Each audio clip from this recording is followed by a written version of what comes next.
And welcome back to my channel. इससे पहले के पार्ट में हम लोगों ने देखा था कि वैनवान अब उस लैंड क्लैन से बस गुस्सा करते हुए वहाँ से निकल गया था और वहाँ पे सब लोग बहुत उसकी हालत में हंस रहे थे। लैंड क्लैन अपना गला साफ करते हैं और कहते हैं कि शांति। लैंड क्लैन में ज़ोर से बातें करना और इतनी ज़ोर से हंसना भी मना है। पे अब पूरी दूर सिर्फ शांति हो जाती है। अब लैंड क्लैन कहते हैं कि आप लोगों को हम लैंड क्लैन की टीचर से मिलवा देते हैं। टीचर आते हैं और अपने बारे में बताते हैं कि वो उन्हें म्यूजिक्स और तलिस्मान के बारे में बताएंगे और बताएंगे कि स्क्रिप्चर्स में क्या क्या होता है और वो किस तरीके से किसी भी ब्लैक मैजिक या फिर जो बुरा म्यूज़िक होता है जिससे हम सोल को कंट्रोल कर सकते हैं उसे हटाते कैसे हैं, उनके इफ़ेक्ट्स को हटाना वो भी सिर्फ म्यूज़िक की थेरेपी द्वारा। इसके बाद अब लैनवांग जी आता है जो उन्हें तलवारबाजी और सारी मार्शल आर्ट स्किल्स सिखाएगा। और अब लैंड कुरैन वो तो सभी को मालूम है कि सारे स्क्रिप्चर्स और सारे रूल्स वही सिखाने वाले हैं। कहते हैं कि तुम सब लोग पूरे 5 मिनट लेट आए थे इसलिए सबको पनिशमेंट मिलती है, जाओ और ग्राउंड के 10 चक्कर लगाओ। और वो अपने स्ट्रिक्ट आवाज़ में कहते हैं कि वुइंग और जांग चंग तुम दोनों यहाँ रुको और सब लोग अब यहाँ से जा सकते हो। जाने के बाद लैंड कुरैन जांग चंग से पूछते हैं उसे दवाई दे दी। जांग चंग कहते हैं कि जी अंकल, मेरा मतलब जी मास्टर, मैंने उसे सारी दवाइयाँ दे दी हैं। यहाँ पे जांग चंग के इन वर्ड्स को लैंसिचैन और लैनवांग जी ने दोनों ने नोटिस नहीं किया था क्योंकि वो थोड़ा दूर खड़े थे और उन्हें ढंग से कन्वर्सेशन सुनाई नहीं आ रही थी। इसलिए वो लोग रूल्स जानते हुए भी किसी का बात सुनना मना है तब भी चुपचाप से जाके वहाँ खड़े हो जाते हैं। वो कहते हैं हम बात सुन नहीं रहे, हम लोग उसे खड़े थे, ये बात खुद में खुद हमारे कान तक आ रही, इसलिए हमने कोई नियम नहीं तोड़ा। ऐसा खुद को समझाते हुए थोड़ा और पास जाके खड़े हो जाते हैं। लैंड कुरैन कहते हैं वेवशान से तुम्हें मालूम है तुम्हारी बॉडी कितनी वीक है और कल तुम्हें कौन ने कहा था कि वांग जी के साथ तुम तलवारबाजी करो, तुम्हारी तबीयत अगर बिगड़ जाएगी तो मैं मैडम ये को क्या बताऊंगा, और तुम अपनी दवाइयाँ भी स्किप करते हो, ये कोई अच्छी बात है वही। यहाँ पे वेवशान अपना सर नीचे कर लेता है और अपने पैर से खेलने लगता है। लैंड कुरैन कहते हैं कि मुझे मालूम है ये प्यारा सा चेहरा बनाना बंद करो, ये तुम्हें दवाइयाँ पसंद नहीं है बट तुम्हें खानी पड़ेगी, तुम जानते हो ना कि तुम दवाइयों के बिना कितनी बुरी कंडीशन में आ जाते हो। वेवशान कहता है बट अंकल मैं कितने टाइम से दवाई ले रहा हूँ, ये तो मेरा पीछा छोड़ती ही नहीं और कितनी कड़वी होती है, मेरे को नहीं चाहिए सारी दवाइयाँ, और वैसे भी नहीं लूँगा तो क्या होगा। लैंड कुरैन कहते हैं तुम जानते हो तभी ऐसी बातें क्यों करते हो जो दूसरों को हर्ट करती है। वेवशान कहता है कि मुझे मालूम है अगर मैं दवाइयाँ नहीं लूँगा तो मेरी कंडीशन और ख़राब होगी और फिर आप लोगों पे बोझ बन जाऊँगा और कुछ टाइम बाद मैं मर जाऊँगा। लैंड कुरैन कहते हैं कि वुइंग ऐसी बातें नहीं करते, कितने बार कहा है कि अपने मरने की बातें मर करा करो, तुम ठीक हो जाओगे। वेवशान कहता है कि मैं आज तक ठीक नहीं हुआ तो आगे क्या ही ठीक होऊंगा, और ऐसा कह के स्माइल करते हुए वहाँ से चला जाता है। जांग चैंग उससे सैड फेस बना के अब लैंड कुरैन की तरफ देख रहा था।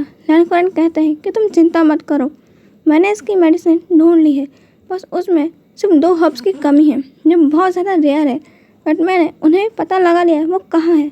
बस मेरे को 3 महीने के लिए यहाँ से जाना है, उस समय वो हर्ब्स खिलते हैं और उन्हें लेकर आना है। मैं आज से 3 महीने बाद जाऊँगा और वेवशान की वो दवाई बना लूँगा, बस जब तक तुम ध्यान रखना कि उसकी तबीयत बिल्कुल भी ख़राब नहीं हो और वो अपनी दवाइयाँ बिल्कुल भी स्किप ना करे। तुम जानते हो जैसे जैसे वो बड़ा हो रहा है कि बीमारी भी बढ़ रही है और जो वो ये मेडिसिन स्किप करता रहता है उसके कारण वो और भी ज़्यादा बढ़ जाती है। तो उसका खास ध्यान रखना और ध्यान रखना कि वो किसी से भी लड़ाई ना करे, उसको प्रैक्टिस करने को बोलना बट थोड़ा कम, नहीं तो वो ज़्यादा प्रैक्टिस करने के चक्कर में अपने आप को थका लेगा और फिर बीमार पड़ जाएगा। जांग चंग हाँ कह के वहाँ पर लैंड कुरैन को बुक करके वहाँ से चला जाता है। लैनवांग जी और लैंसिचैन ने आधी अधूरी थोड़ी थोड़ी बात सुनी क्योंकि वो इतनी हिम्मत नहीं कर सकते किसी से लैंड कुरैन के बाजू में जाके खड़े हो जाए सारी बात सुनने के लिए, बट बस उन्हें इतना समझ में आया कि वो इनकी तबीयत ख़राब है और उसके लिए उनके अंकल 3 महीने के लिए बाहर जाएंगे, बट उसे हुआ क्या है और उसकी इतनी फिक्र उनके अंकल क्यों कर रहे हैं। वो लोग कुछ समझते उससे पहले लैंड कुरैन कहते हैं कि तुम लोग यहाँ क्या कर रहे हो, जाओ और जाके देखो कि डिसाइपल ढंग से प्रैक्टिस कर रहे हैं या फिर नहीं, तुम लोग क्या सीख रहे हो मुझसे, रूल्स एंड रेगुलेशन कहाँ गए, तुम लोग बिल्कुल भी डिसिप्लिन में नहीं हो, तुम लोग जाओ और जाके अपने रूल बुक वापस पढ़ो, तुम दोनों को भी रूल्स याद करने की सख्त ज़रूरत है। कह के लैंड कुरैन वहाँ से निकल गए। लैनवांग जी और लैंसिचैन भी अपना कोल्ड फेस लेकर बाहर आ गए और स्टूडेंट्स को देखने लग गए कि वो लोग प्रैक्टिस कर रहे हैं या फिर नहीं। वहाँ पे जहाँ पर सबको पूरे ग्राउंड के 10 चक्कर मारने को बोले थे, वेवशान तो बहुत आराम आराम से चल रहा था, या फिर कहा जाए 4 कदम चलने के बाद ही उसे जांग चैंग ने अपने कंधों पे उठा लिया था और बेचारा वही 10 राउंड लगा रहा था। वेवशान को बड़े मुश्किल से उसने 5 राउंड लगाने दिए। वहाँ पे लैची चैन तो बस ये सोच रहे थे कि हाय कितना केयरिंग ओमेगा है, देखो तो अपने भाई की कितनी केयर करते हैं, अगर ये मेरा होता तो सोचो मेरी कितनी केयर करता। उनके सपनों में ये चल रहा था और वहाँ पे लैनवांग जी सोच रहा था, देखो तो कितना आलसी ओमेगा है, अपने भाई से बोल रहा है उसे उठाने के लिए, ये इतना भी नहीं कर सकता। उनको तो बड़ी ढींगे हाँक रहा था और कितना अच्छे से फाइट कर रहा था, तलिस्मान यूज़ कर रहा था। और देखो तो अब ये कितना ज़्यादा मासूम और सॉफ्ट बनने की कोशिश कर रहा है। सभी अल्फाज को लगता है इसी को अपने जाल में फंसाना है। वेवशान की तरफ पहुँचते हैं जहाँ वेवशान देख तो सबको नॉर्मल ही रहा था, बट वो थोड़ी देर बाद उसे कफ आता है। उसे आता देख वेवशान अपने मुंह पे हाथ रख लेता है और फिर अचानक से कहीं चला जाता है। उसके आधा एक घंटे बाद वेवशान आता है, जो थोड़ा सा लोगों को लग रहा था कि वो थोड़ा थक गया है, उसे नींद आ रही है। जांग चैंग उसको ऐसा देख के उसके पास जाता है, उसके कंधों पे हाथ रखता है और कहता है कि वही क्या हुआ। या फिर से वेवशान कुछ नहीं कहता, बस हाँ में सर हिला लेता है। जांग चैंग लैनकुरैन और लैनवांग जी को बो करता है और कहता है हम लोग यहाँ से जा सकते हैं। लैनवांग जी कहता है कि नहीं, रूल सबके लिए सेम है और इसके बाद तुम्हारी क्लासेस है, तुम लोग क्लास अटेंड करने के बाद यहाँ से जा सकते हो। इसलिए सब लोग अब क्लास में पहुँचे। वहाँ पर लैनवांग जी कहता है कोल्ड वॉइस सुन के और एक्सप्रेशन देख के जांग चैंग को तो बहुत गुस्सा आ रहा था, बट वो कर भी क्या सकता था। इसलिए सारे डिसाइपल अब रूम में पहुँचते हैं जहाँ उनकी क्लास होनी थी और बैठ आते हैं। अब लैनवांग जी उन्हें बताने लगता है कि उन्हें मार्शल आर्ट्स किस तरीके से करनी चाहिए थी और उनके पास एक एक मार्शल आर्ट्स की बुक रख देता है और कहता है कि पहले आप लोग ये बेसिक ट्रेनिंग करिए, उसके बाद मैं आगे की मार्शल आर्ट्स सिखाऊंगा। और स्वॉर्डमैनशिप की आप लोग कल सुबह 5 बजे जल्दी से यहाँ ग्राउंड में पहुँच जाएंगे। कल हम लोग स्वॉर्डमैनशिप सीखेंगे, उससे पहले हम लोग फिजिकल एक्सरसाइज करेंगे। ये सब कहने के बाद लैनवांग जी हम वहाँ से जाता है और उन्हीं के बीच में आकर बैठ जाता है। यहाँ सब अल्फाज बैठे हुए थे, सब अल्फा यही सोच रहे थे कि हमारे बीच में क्यों आया। वहाँ पर लैनकुरैन आते हैं और उनको शांत कराते हैं और कहते हैं कि वांग जी भी आपके साथ पढ़ने वाला एक स्टूडेंट है, बस वो मार्शल आर्ट में अच्छा है इसलिए उसे मार्शल आर्ट का टीचर बना दिया जा चुका है। अब वहाँ पे लैची चैन अपनी क्लास को स्टार्ट करते हैं। वो बहुत लंबा लेक्चर दे रहे थे जिसमें नेहो सेन चुप ना कुछ खा रहा था और अपने मुंह के सामने पंखा करके बस हवा करने लगता है और आजू बाजू देखने लगता है कि कहीं किसी ने देखा तो नहीं। नेहो सेन जब खा रहा था उसे वेवशान देख लेता है और हाथ बढ़ाते हुए कहता है कि मैं भी हूँ, मेरे को भी चाहिए। और नेहो सेन उसे चुपचाप से देता है जो चने वो खा रहा था। नेहो सेन कहता है कि ब्रदर वे वैसे आपको उस लैनकुरैन ने रोका क्यों था। वेवशान कहता है कि बस ऐसा ही कुछ बताना था। वेवशान कहता है कि ब्रदर ने आपको नहीं लगता कि ये क्लास बहुत ज़्यादा बोर कर रही है, मेरे को तो नींद आ रही है उनकी बातें सुन के। आपको मालूम है कितना मुश्किल से मैंने खुद को जगा के रखा है। आफ्टर ऑल ये यूनिवर्स के बारे में इतना कौन ज्ञान देता है, ये म्यूज़िक के टीचर है तो म्यूज़िक क्यों नहीं पढ़ा सकते। अब नेहो सेन कहता है कि सही कह रहे हैं ब्रदर वे, मैं तो ये पूरे यूनिवर्स का ज्ञान सुन सुन के थक गया हूँ। मेरे को वहाँ पे उनकी टेबल पे नॉक नॉक होता है, वो ऊपर देखते हैं तो वहाँ पे लैची चैन उन दोनों को घूर रहे थे और उनके हाथ में उनकी फ्लूट थी।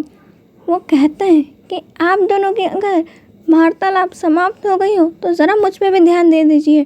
आप लोगों को इतना भी समझ नहीं है कि कोई पढ़ा रहा हो या फिर कुछ ज्ञान की बात बता रहा हो तो आप लोग उसे शांति से सुने, और आप लोग ये क्या कर रहे हैं। लैची चैन नेहो सेन की तरफ देखते हुए कहता है कि नेहो सेन मुझे यह नहीं लगा था कि तुम यहाँ पे भी इतनी मस्ती करोगे, मुझे लगता है तुम्हारे बड़े भाई से तुम्हारी कंप्लेन करनी पड़ेगी।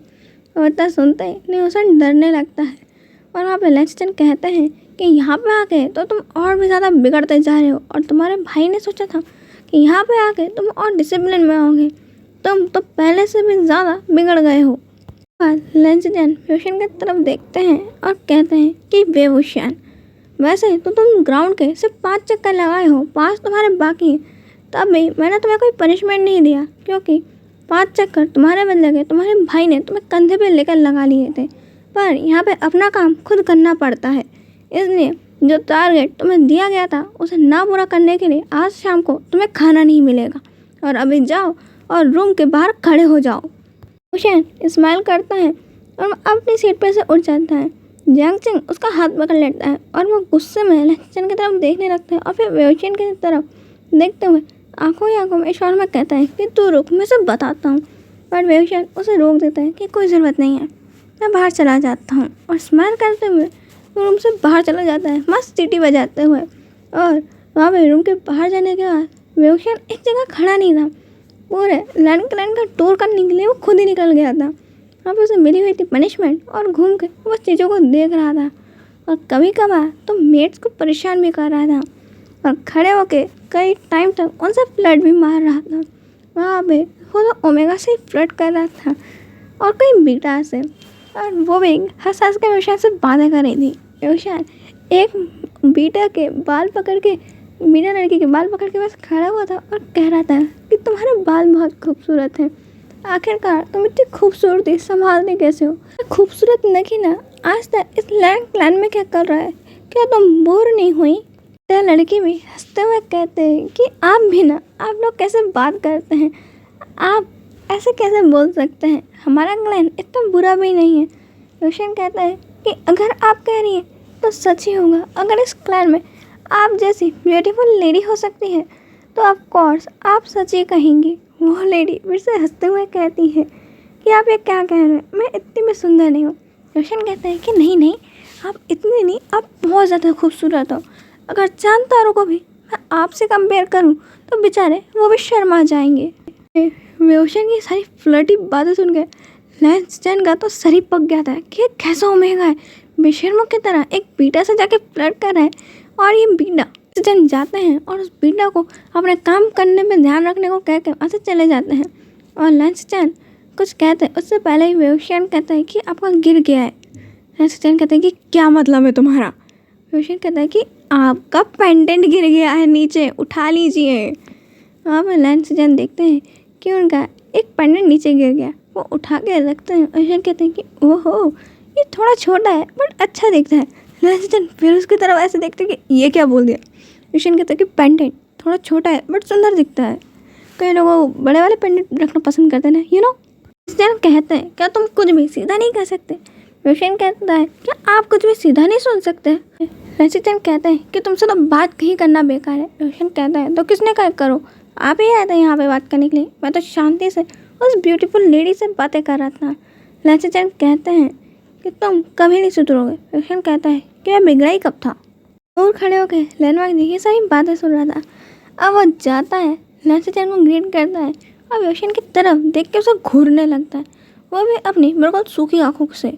उसके सामने तो समुंदर भी उसे देख रहे हैं ना, तो लैंडमार्क जी उन आंखों को देख के खुद ही सूख जाए। लैंडमार्क जी बहुत टाइम तक उसे घूर रहा था। वेवशान अब खुद ही अपनी आंखें चुरा लेता है और कहता है कि क्या हुआ, तुम इस तरीके से मुझे क्यों देख रहे हो, क्या मैं इतना सुंदर दिख रहा हूँ? वेवशान से अपनी आंखें चुरा लेता है। वेवशान कहता है वैसे मैं बुरा नहीं मानूंगा, अगर तुम मुझे से देखोगे, तुम चाहो तो मुझे जितना चाहो उतना देख सकते हो, मैं पूरा का पूरा तुम्हारा ही हूँ।